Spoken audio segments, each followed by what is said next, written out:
Kindiki Kithure and Owalo have already differed on the matter of Worldcoin. How on earth would a foreigner walk into our country and start mining data from our citizens without license or without recourse to any law or authority? Of seeking for some statements or answers from two cabinet secretaries who have already differed. They have already fundamentally differed. The Honorable Professor Kindiki Kithure and the other one is called who? Owalo. Kindiki Kithure and Owalo have already differed on the matter of Worldcoin. So who do we believe? Who will the public believe? Is it Kindiki Kithure or Eliud Owalo? Who? Neither. If we shall believe neither of the two, then it behoves the appointing authority of those two gentlemen to then give us a response to this issue. Because it's a very serious matter, Mr. Speaker. It can't just be treated in the light manner it is being treated. Yes, it is important that at every single moment, the country is made aware of the position of government, because government can only be one. Whether we recognize it or not, government can only be one. And there's no single day that a government positions can be contradictory. A government cannot have two contradictory positions on a single issue, and as serious as this one. This matter must capture your attention. How on earth would a foreigner walk into our country and start mining data from our citizens without license or without recourse to any law or authority? I think as leader of majority in the House, you have a cardinal duty to ensure that the ministers responsible bring cogent explanation to this House, either through you or directly, as you may wish. But certainly members who have raised the issue are right, and this is a grave matter. I don't know if you want to say anything now. I saw long queues on social media at KICC. One would have thought they were going to the polling station to vote or something like that.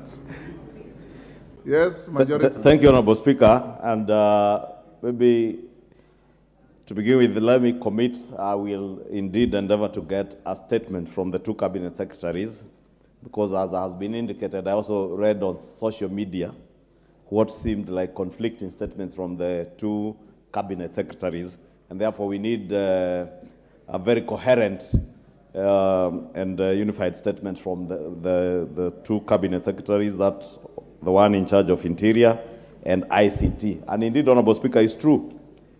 It's sad that this matter came to light because it was in the middle of our city at KICC.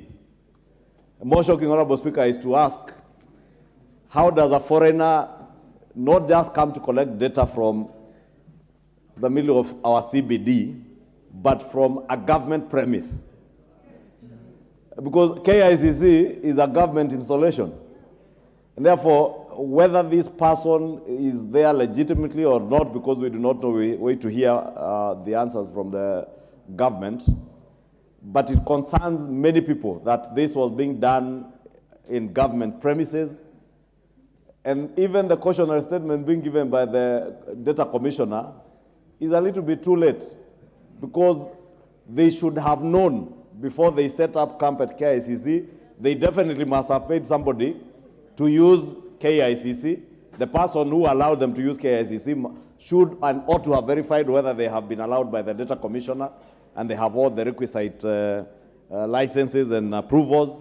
Because, Honorable Speaker, as Honorable Mukunji rightly says, in this day and age of artificial intelligence, it is possible that Kenyans will be barred from walking through some places. Probably next time you go to walk into a bank and your iris is has been used for things that you do not know, and you are denied access. Probably next time you want to travel, you may find your passport, or rather your image and your data has been used in criminal activities that you have no knowledge of. And even, Honorable Speaker, in this day and age of terrorism, Kenyans need to be cautious. And Honorable Speaker, allow me to use this opportunity to caution our young people, and not just young people, to caution Kenyans. Not everything that glitters is gold. And as difficult as circumstances around the economy may be, please don't rush for anything you hear that will give you an extra shilling. Some may be very enticing, but may be very dangerous for you. And I'm not saying this one is dangerous because I do not know, Honorable Speaker. We'll wait to hear from government, and I want to believe that especially the Ministry of Interior has taken all cautionary measures, including the National Intelligence Service, to establish who these people are. Because, Honorable Speaker, from the statement by Honorable Mukunji, the owner of this company, Worldcoin, Sam Altman, has been banned from collecting data in his home country in the US. So what is it that the Americans know about Sam Altman that the Kenyan state does not know, that we can allow him to come and harvest all manner of data from our people? And, Honorable Speaker, it only came to light because it was at KICC.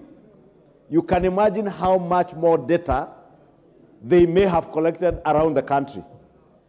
When the matter came up and it was in the news last night, I saw in WhatsApp groups in my constituency that in a village, a remote village called Lusigeti in Deya, they were there collecting data. And you can imagine if you entice people in our villages with a little money, how many people will volunteer to just give whatever amount of data they can give in exchange for a few shillings or a few thousand shillings. Honorable Speaker, government has a responsibility to protect its people, and its people includes their personal data. And our laws are very clear on that, Honorable Speaker, and therefore I'll push the CS hopefully by tomorrow, latest Tuesday, Honorable Speaker, to have a statement. If he cannot be able to come, I can get a statement that I can read out to the House latest by Tuesday. Thank you, Honorable Speaker.